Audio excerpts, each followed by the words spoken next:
Hello everyone, welcome back to the channel. This is Hit. Before we start, there is a small disclaimer. I am not SEBI registered research analyst. Please consult your financial advisor before taking any trade. We are not responsible for any type of profit and loss by seeing this video. कल के breakout stocks ने कैसा perform किया आज देखते हैं। IFB agro सबसे पहले IFB एग्रो में कल हमने बात की थी, यहाँ पे हो सकता है बॉटम बन चुका हो इसे, लेकिन यहाँ से वापस इस कैंडल का लो 1231 के आसपास ही आज क्लोजिंग हुई है और इस बड़ी कैंडल का लो इससे भी इम्पोर्टेंट होगा क्योंकि यहाँ पे हो सकता है ज़्यादा सेलिंग की हुई हो। 1233 मतलब ये 1210 का लोअर बोलिंगर बैंड है और वो 1233 से लेकर 27 के बीच में ₹6 की रेंज में फंसा हुआ है। हो सकता है वो एक बार यहाँ से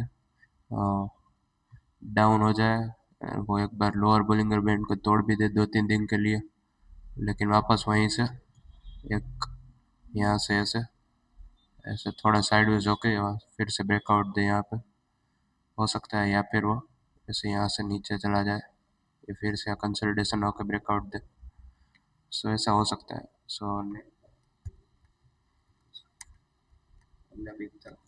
ग्लैंड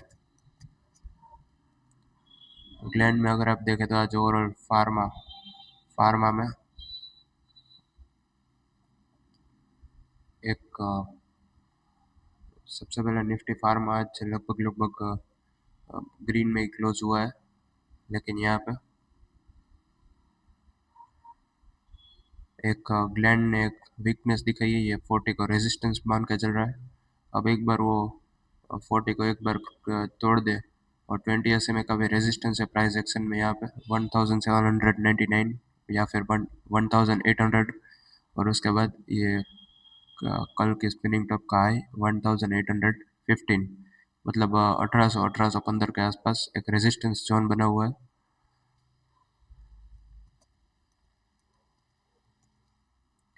उसके बाद हमने बात की थी फोर्टिस के बारे में। फोर्टिस में अभी यहाँ पे जितना ज़्यादा डाइवर्जेंस लंबा होता जाएगा उतना हो सकता है वो डाइल्यूट हो जाए, मगर यहाँ पे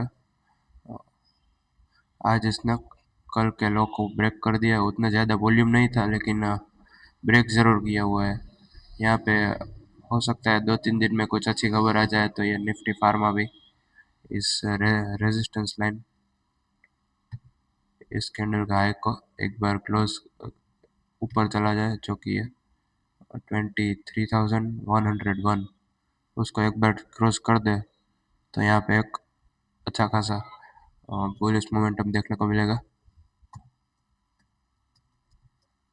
फिल्म इंडस्ट्री में आज RSI ने 60 का सपोर्ट लिया, मगर यहाँ पे 59.39 हो सकता है वो 60 का सपोर्ट ले। अभी भी यहाँ पे स्पिनिंग टॉप बनी हुई है इस कैंडल का, इसके इतना ज़्यादा वॉल्यूम नहीं था, इसको इतना ज़्यादा इम्पोर्टेंस नहीं दे सकते, मगर फिर भी इस इन्वर्टेड हैमर का लो जब तक टूटा नहीं है तब तक ये हमारे लिए एक इम्पोर्टेंट सपोर्ट रहेगा, जो कि है 2241, और उसके बाद 20 SMA का 2236।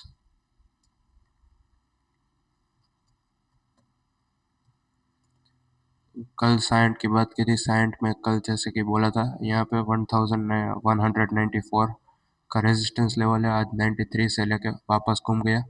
हो सकता है 2-3 दिन में वो एक बार वापस उसको क्लोज उसके ऊपर क्लोज दे, मतलब एक बार 1188 यानी कि अपर बोलिंगर बैंड को उसने क्रॉस करके ऊपर क्लोजिंग दी। डेफिनेटली इसका ₹6 का मूव इतना बड़ा नहीं होगा हमारे लिए। एक बार 1188 का अपर बोलिंगर बैंड है, इसके ऊपर क्लोजिंग दी तो 1194.50 का एक रेजिस्टेंस लेवल है, उसके ऊपर भी क्लोजिंग होने की प्रोबेबिलिटी बढ़ जाती है। आज आईटी काफ़ी शानदार चला यहाँ पे। आईटी में आज लगभग 1.5% की कैंडल बनी यहाँ पे। हो सकता है 2-3 दिन में साइंट पर भी असर आए। आज के ब्रेकआउट स्टॉक्स में प्राग मिल्क।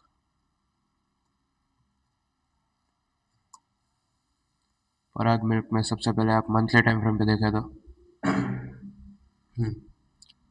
मंथली टाइम फ्रेम में यहाँ पे एक बड़ी सी इन्वर्टेड हैमर बनी हुई है। इन्वर्टेड हैमर का लो एक इम्पोर्टेंट सपोर्ट रहेगा जो कि है 309। 309 का एक इम्पोर्टेंट सपोर्ट रहेगा। अगर इसके नीचे क्लोजिंग आती है प्लस वॉल्यूम भी काफ़ी होता है तो एक ट्रेंड रिवर्सल हो सकता है यहाँ पे। अब मंथली टाइम फ्रेम पे मंथली टाइम फ्रेम पे एक बात और है।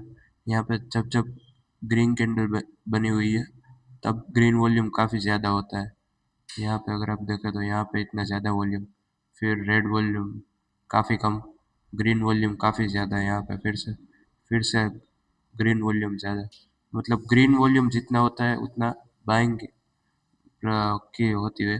मतलब प्राइस डैमेज नहीं होता है, प्लस यहाँ पे वॉल्यूम भी होता है। सो एक बाइंग वॉल्यूम की सेंस क्रिएट करता है ये। प्लस यहाँ पे जब जब red volume plus red candle होता है तब वॉल्यूम काफ़ी कम होता है। मतलब यहाँ पे जितनी खरीदारी की जा रही है उतनी ज़्यादा बिकवाली नहीं की जा रही है। ये सिर्फ जितना वॉल्यूम दिखाई देता है वो एक प्रॉफिट बुकिंग ही होता है, ऐसा मान सके। यहाँ पे वीकली टाइम फ्रेम पे वीकली टाइम फ्रेम पे लगभग लगभग आज 311 के आसपास क्लोजिंग थी। इस यहाँ पे भी आरएसआई का डाइवर्जेंस नहीं है, लेकिन यहाँ पे इतनी ज़्यादा बड़ी कैंडल बनी, लगभग 11% की, 11.5% की, इतने बड़े वॉल्यूम के साथ। सो इसका लो भी 309.80 है। सो हमारे लिए एक डबल कंफर्मेशन होता है। मंथली टाइम फ्रेम पे भी सपोर्ट इन्वर्टेड हैमर का लो, प्लस वीकली टाइम फ्रेम पे भी बड़ी कैंडल, एक स्पिनिंग टॉप भी मान सकते हैं इसको। इसका लो अगर ये टूटा तो वापस यहाँ से बिग वाली देखने को मिल सकती है। अब डेली टाइम फ्रेम पे यहाँ पे डेली टाइम फ्रेम पे अगर आप देखें तो वॉल्यूम जितना ग्रीन वॉल्यूम है उतना रेड वॉल्यूम है ही नहीं, ये सिर्फ प्रॉफिट बुकिंग है, ऐसा मान सकते हैं हम। यहाँ पे अगर आप 20 SMA का एक रेजिस्टेंस होगा, क्योंकि 20 SMA के नीचे वो ट्रेड कर रहा है। सो एक 20 SMA का रेजिस्टेंस मान सकते हैं जो कि है 3036, 336 का रेजिस्टेंस होगा। उसके बाद आज बड़ी सी ग्रीन के रेड कैंडल बनी है। सो यहाँ पे इस कैंडल का भी लो एक बार हो सकता है वो 309 को छेड़ कर। यहाँ पे इस कैंडल का लो है 297.50। वो एक बार एक सपोर्ट की तरह एक्ट कर सकता है, क्योंकि वहाँ पे लोअर साइड हमेशा बायर्स की निशानी बताता है। प्लस यहाँ इसका हायर साइड एक डिमांड बताता है इस कैंडल का।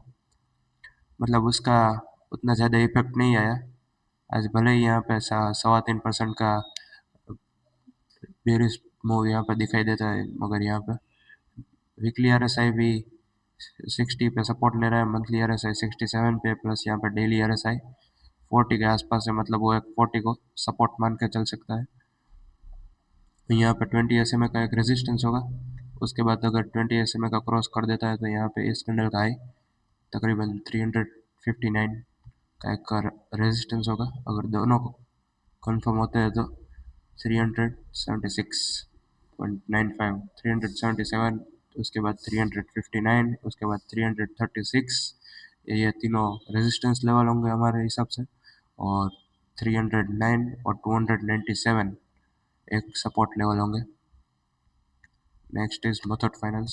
सो इससे पहले हम एसबीआई पे चलते हैं। एसबीआई में जैसे कि हमने यहाँ पे बताया था, आज वापस यहाँ पे 2-3 दिन से एक बड़े से वॉल्यूम के साथ प्राइस डैमेज बढ़ता हुआ, मतलब यहाँ पे उतना ज़्यादा सेलिंग वॉल्यूम भी है। सो उससे पहले हमने बात की थी बीएससी के बारे में। बीएससी में यहाँ पे एक हाँ एक डबल टॉप बना। उसके बाद वापस यहाँ पे इस मारूबुजू के सपोर्ट के आसपास एक इन्वर्टेड हैमर बन गई। हो सकता है यहाँ से एक रिवर्सल हो, या फिर वो इस गैप के सपोर्ट से रिवर्सल हो। सो वैसे ही आज मुथूट देखते हैं, सेक्टर वही है, बैंकिंग, एनबीएफसी, फाइनेंस। तो मुथूट फाइनेंस में अगर आप देखें तो यहाँ पे सबसे पहले मंथली टाइम फ्रेम पे मंथली टाइम फ्रेम पे यहाँ पे स्टॉक ने एक काफ़ी शानदार रिटर्न दिए अब तक। लगभग लगभग स्टॉक यहाँ से डबल हो चुका है 1700 वाला, 3700 के आसपास, 3700 के आसपास। यहाँ पे वॉल्यूम भी काफ़ी शानदार रहे हैं। प्लस यहाँ पे अपर बोलिंगर बैंड के ऊपर है, जब तक बैंड के ऊपर है तब तक हमारे लिए एक इम्पोर्टेंट लेवल्स रहेंगे। अपर बोलिंगर बैंड एक सपोर्ट की तरह एक्ट कर सकता है, जो कि है 3579।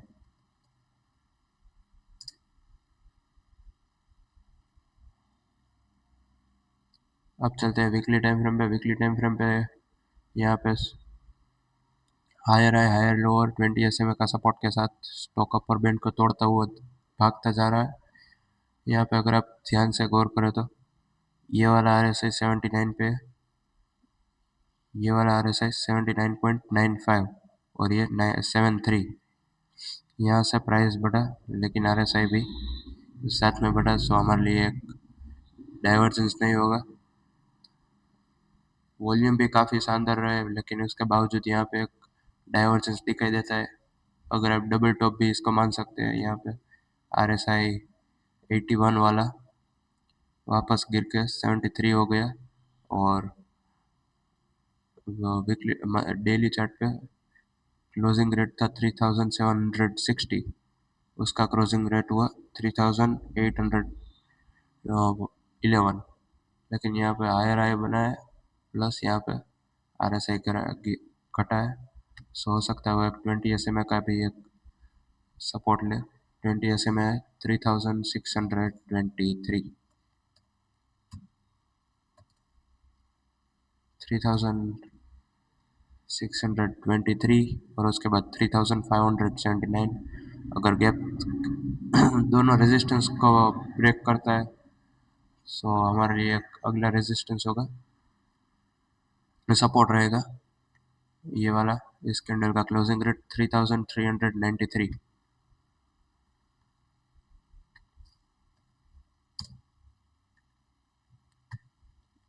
अगर रेजिस्टेंस लेवल की बात करें तो पहला रेजिस्टेंस लेवल होगा ये आज का हाई, जो कि है 3778।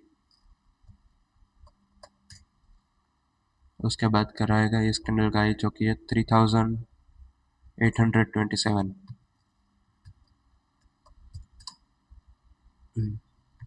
सो यहाँ पर क्लियरली 3827, उसके बाद 3778 तक का रेजिस्टेंस लेवल है। अगर आप सपोर्ट लेवल्स की बात करें तो पहला सपोर्ट 20 SMA का 3623.20। उसके बाद मंथली टाइम फ्रेम पे अपर बोलिंगर बैंड का, जो कि है 3579। और उसके बाद दोनों सपोर्ट ब्रेक होते हैं तो यहाँ पे गैप का सपोर्ट रहेगा, जो कि है 3393। Next is MCX। MCX में अगर आप देखें तो सबसे पहले मंथली टाइम फ्रेम पे ओवरऑल निफ्टी कैपिटल मार्केट की ओर चलते हैं। सबसे पहले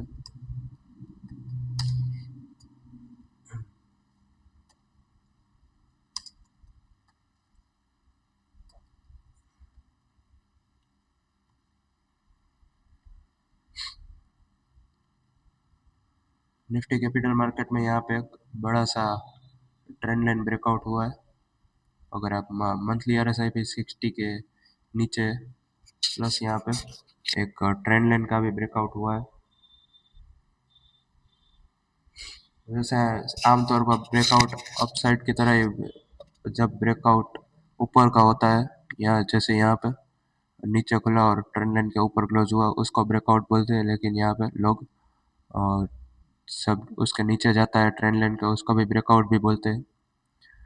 सो यहाँ पे एक बड़ी सी शेडो के साथ कैंडल बनी, उसके बाद यहाँ से फिर से एक इन्वर्टेड हैमर टाइप की कैंडल बनी। सो हो सकता है वो एक बार ट्रेंड ट्रेंड लाइन का भी सपोर्ट तोड़ दिया एक बार यहाँ पे।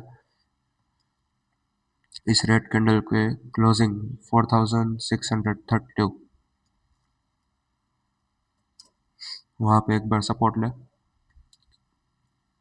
अगर वहाँ वो भी टूटता है तो लोअर बोलिंगर बैंड का एक सपोर्ट रहेगा, जो कि है 4609।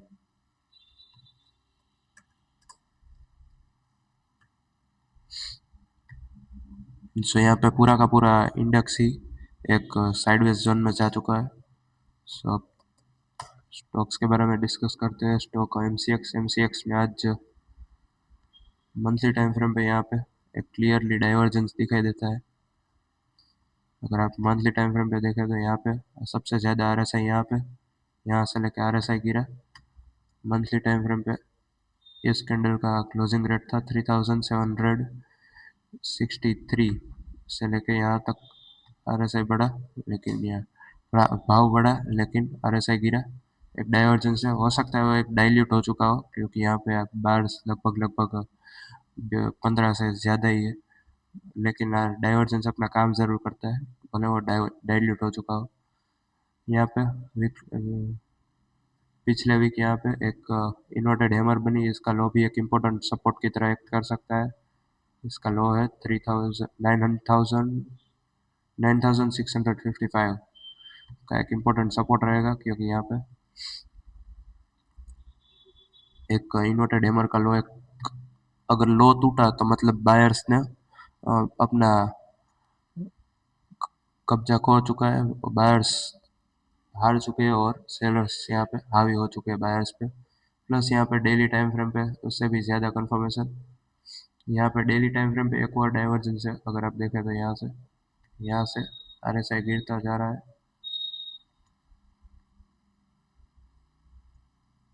ये ब्लैक वाली लाइन यहाँ पे आरएसआई डेली टाइम फ्रेम पे भी डाइवर्जेंस है, प्लस मंथली टाइम फ्रेम पे भी डाइवर्जेंस है। यहाँ पे आप अगर कैंडल की बात करें तो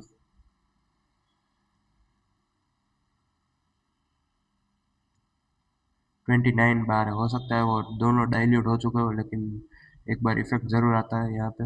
इस कैंडल का हाई एक इम्पोर्टेंट रेजिस्टेंस होगा, क्योंकि यहाँ पे बड़े से वॉल्यूम के साथ स्टॉक गिरा है। सो इस कैंडल का हाई है 10,308, 10,460। यहाँ पे बार बार स्पिनिंग टॉप बनी है, और इस स्पिनिंग टॉप भी एक वॉल्यूम के साथ बनी है। इसका हाई भी एक इम्पोर्टेंट रेजिस्टेंस होगा।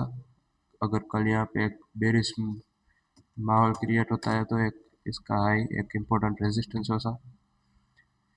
यहाँ पे 20 SMA का भी एक सपोर्ट रहेगा, क्योंकि 20 SMA बार बार अपने आप को एक सपोर्ट की तरह एक्ट करता हुआ है।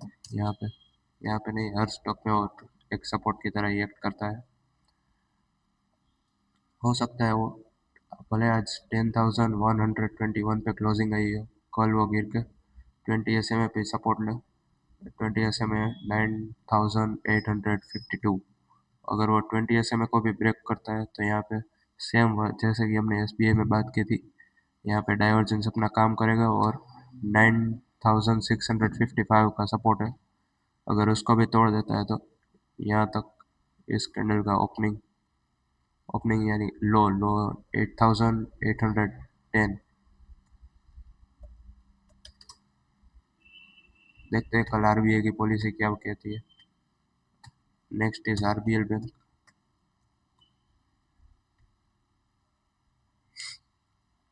आरबीएल बैंक में अगर आप सबसे पहले हमने यहाँ पे एक बार डिस्कस किया था।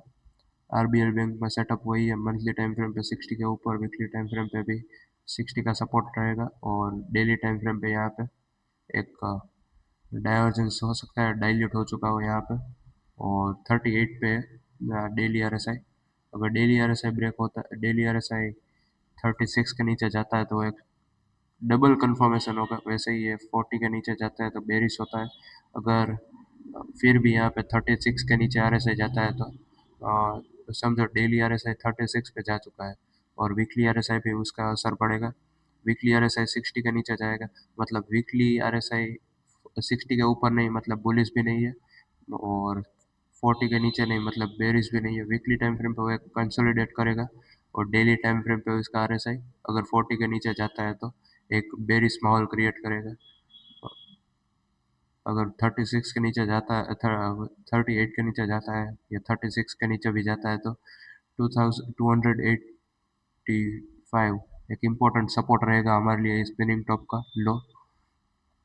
यहाँ पे अभी भी वो आरएसआई 36 के ऊपर है, तो एक पुल बैक की होप हमें यहाँ पे रख सकते हैं, क्योंकि यहाँ पे डेली और वीकली और मंथली आरएसआई 60 के ऊपर हो और डेली सिर्फ सपोर्ट पे है।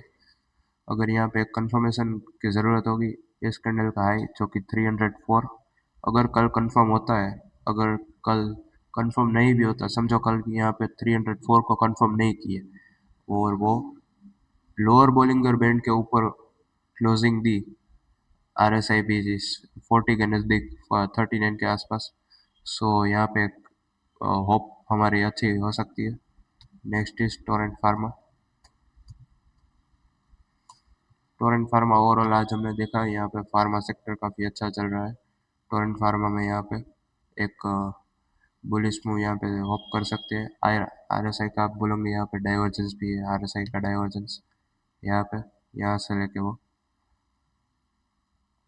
आरएसआई यहाँ से गिरा लेकिन यहाँ से एक हाई बना चुका है, लेकिन ये डाइवर्जेंस इसने पहले ही यहाँ पे कवर कर चुका है। अगर आप यहाँ से देखें तो ये वाली कैंडल इसने यहाँ पे सबसे पहले एक ही हफ्ते में लगभग 10% कम ब्रेकडाउन यहाँ पे दिखाया था। अगर वो का वैसे भी ये आरएसआई ये डाइवर्जेंस डाइल्यूट हो चुका है, प्लस उसने एक बार गिर के कंफर्मेशन भी दे दिया कि अब ये नहीं गिरेगा। डेली आरएसआई 69 पे, मतलब मोमेंटम में stock, weekly time monthly RSI 69 पे, मतलब मंथली टाइम फ्रेम पे स्टॉक मोमेंटम में, प्लस यहाँ पे एक बड़ी सी रेड कैंडल बनी हुई है। ये एक कंसर्न हो सकता है यहाँ पे, अगर स्टॉक को बुलिश निकलना है तो इस कैंडल का हाई जो कि 3859 उसको क्रॉस करना पड़ेगा। अगर इसको क्रॉस नहीं करता, समझो उसने क्रॉस नहीं की भी है और वापस वो एक साइडवेज होता है तो फिर यहाँ पे कंसोलिडेशन दिखेगा। यहाँ पे इसके अंदर इन्वर्टेड एमआर बनी थी यहाँ पे पिछले हफ्ते, इसका लो एक इम्पोर्टेंट सपोर्ट रहेगा जो कि 3680। वीकली टाइम फ्रेम पे भी स्टॉक मोमेंटम में आरएसआई 63 पे है, प्लस यहाँ पे डेली टाइम फ्रेम पे एक और कंफर्मेशन मिला, प्राइस ने 20 SMA को क्रॉस कर दिया। 20 SMA का क्रॉस कर दिया, इस कैंडल का लो हमारे लिए एक इम्पोर्टेंट सपोर्ट रहेगा। लगभग हमारे सपोर्ट के आसपास ही है, हमारा सपोर्ट है 3680, इस कैंडल का लो है 3688। सो यहाँ पे गैप का सपोर्ट भी है, इस कैंडल का ओपनिंग यानी कि 3600 का एक गैप का सपोर्ट रहेगा। यहाँ पे वॉल्यूम भी काफ़ी शानदार हुआ है, सो यहाँ पे एक बाइंग की जा रही है, वो प्राइस डैमेज भी नहीं है। सो यहाँ पे 3859 और उसके बाद सपोर्ट की बात करें तो 3680, 3660 तक के सपोर्ट लेवल्स यहाँ पे दिखते हैं।